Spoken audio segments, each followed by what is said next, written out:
Assalamualaikum warahmatullahi wabarakatuh. Balik lagi di channel YouTube Sukses CPNS, tempat belajar CPNS biar sukses. Jangan lupa subscribe, like, share untuk support kita lebih semangat lagi bantu pejuang PNS se-Indonesia. Lanjut ke pembahasan soal-soal up to date yuk. Jangan lupa berdoa sebelum belajar ya. Jika kita melihat soal seperti ini, maka kita bisa menganalisa satu persatu jawaban soalnya. Untuk jawaban yang A, kegiatan belajar mengajar dilaksanakan meskipun hari Kamis. Ini salah, karena pada hari libur nasional tidak ada kegiatan belajar mengajar, kecuali kegiatan ekstrakurikuler. Kemudian premis keduanya adalah hari Kamis adalah salah satu hari libur nasional. Maka hari Kamis tidak ada kegiatan belajar mengajar. Kemudian yang B, kegiatan belajar mengajar dilaksanakan kecuali pada hari Kamis. Nah, ini adalah jawaban yang benar, karena sesuai dengan dua pernyataan di atas. Sehingga jawabannya adalah yang B. Sampai jumpa di pembahasan berikutnya. Jika kita melihat soal seperti ini, maka penyelesaiannya adalah di sini di premis pertama terdapat kata semua, kemudian premis kedua terdapat kata sebagian. Berarti kesimpulannya harus ada kata sebagian. Jadi untuk yang B jelas salah, kemudian yang C salah, yang E juga salah. Selanjutnya, kita bisa menganalisa jawabannya untuk yang A, yaitu sebagian calon mahasiswa yang tidak memiliki skor TOEFL di atas 450 menempuh tes psikologi.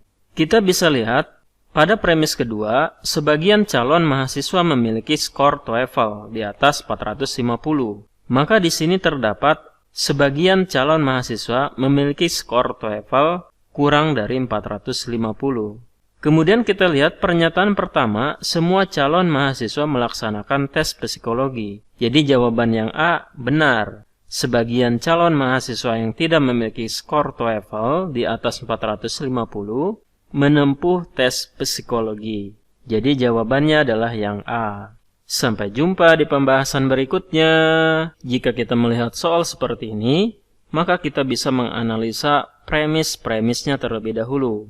Premis pertama disebutkan buku-buku yang diletakkan dalam rak berkode S diterbitkan oleh penerbit A. Kemudian premis keduanya, buku-buku yang diletakkan di rak S harganya murah. Lalu premis ketiga, tidak ada satupun buku matematika di rak itu. Ini menunjukkan bahwa buku matematika adalah buku yang tidak murah. Sehingga kesimpulan yang tepat untuk ketiga premis ini adalah penerbit A tidak menerbitkan buku yang tidak murah atau buku yang mahal. Jadi jawabannya adalah yang B. Sampai jumpa di pembahasan berikutnya. Jika kita melihat soal seperti ini, maka kita bisa menganalisa premis-premisnya terlebih dahulu. Premis pertama, tidak ada bunga mawar kecuali berwarna putih dan merah. Premis kedua, Samuel menerima bunga bukan putih, bukan merah. Maka kesimpulan yang tepat, yaitu bunga yang diterima oleh Samuel adalah bunga bukan mawar. Jadi jawabannya adalah yang B. Sampai jumpa di pembahasan berikutnya. Jika kita melihat soal seperti ini, maka kita bisa menganalisa pernyataan-pernyataannya terlebih dahulu. Pernyataan yang pertama, peserta SNMPTN 2009 mengikuti tes potensi akademik atau TPA. Made tidak lulus SNMPTN 2009. Di sini tidak disebutkan bahwa Made ikut tes potensi akademik atau TPA. Maka kita anggap bahwa Made mengikuti SNMPTN 2009 dan mengikuti TPA. Sehingga jawabannya adalah yang E. Telah mengikuti TPA dalam SNMPTN 2009. Sampai jumpa di pembahasan berikutnya.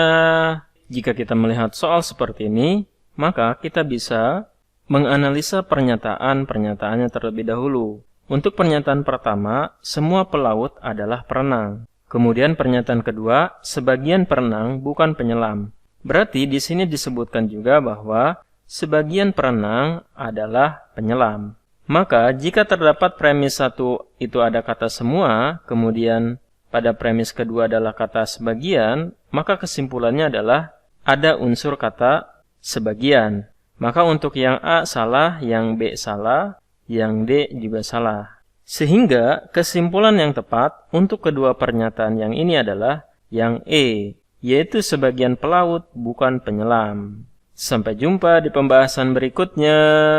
Jika kita melihat soal seperti ini, maka kita bisa menganalisa pernyataan-pernyataannya terlebih dahulu. Untuk pernyataan pertama disebutkan bahwa para pedagang di kampung Melayu memiliki pinjaman uang di bank rakyat. Premis keduanya yaitu, bank rakyat mensyaratkan jaminan dari orang yang meminjam uang. Maka, kesimpulan yang tepat untuk kedua premis ini adalah yang C, yaitu para pedagang di kampung Melayu memiliki jaminan di bank rakyat. Sampai jumpa di pembahasan berikutnya. Jika kita melihat soal seperti ini, maka penyelesaiannya adalah kita bisa menganalisa pernyataan-pernyataannya terlebih dahulu. Untuk pernyataan pertama disebutkan bahwa metode penanganan kanker semakin modern.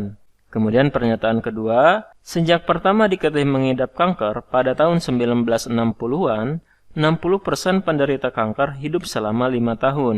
Sedangkan tahun 1980-an, 65% penderita kanker hidup selama 8 tahun. Maka, kesimpulan yang tepat untuk kedua pernyataan ini adalah yang D, yaitu tahun 1980-an lebih banyak penderita kanker yang ditangani lebih baik daripada penderita kanker pada tahun 1960-an. Sampai jumpa di pembahasan berikutnya. Jika kita melihat soal seperti ini, maka kita bisa menganalisa jawabannya terlebih dahulu. Kita lihat pernyataannya yang pertama adalah semua siswa kelas F dapat berbahasa Inggris. Lalu pernyataan yang kedua, semua siswa kelas F yang menduduki ranking 10 besar juga harus dapat berbahasa Belanda. Untuk pernyataan yang A, yang dapat berbahasa Belanda menduduki ranking 10 besar dan tidak dapat berbahasa Inggris. Ini jelas salah. Yang B, yang dapat berbahasa Belanda tidak menduduki ranking 10 besar dan tidak dapat berbahasa Inggris. Ini juga salah. Lalu yang C, yang tidak dapat berbahasa Belanda tidak menduduki ranking 10 besar dan dapat berbahasa Inggris. Jadi jawabannya adalah yang C, karena ini benar sesuai dengan pernyataan-pernyataan di atas. Sampai jumpa di pembahasan berikutnya.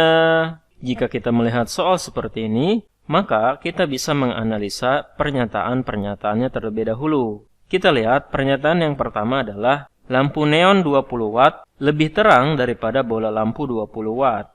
Lalu pernyataan kedua, lampu yang lebih terang pasti lebih tahan lama dan lebih mahal harganya. Maka kesimpulan yang tepat tentang bola lampu 20 watt sesuai dengan dua pernyataan di atas adalah yang E, yaitu tidak lebih tahan lama dan tidak lebih mahal daripada lampu neon 20 watt. Sampai jumpa di pembahasan berikutnya. Terima kasih sudah nonton full video ini. Tuliskan saran, request soal, konten, dan hal lain yang kalian inginkan di kolom komentar. Salam pejuang PNS, salam sukses CPNS.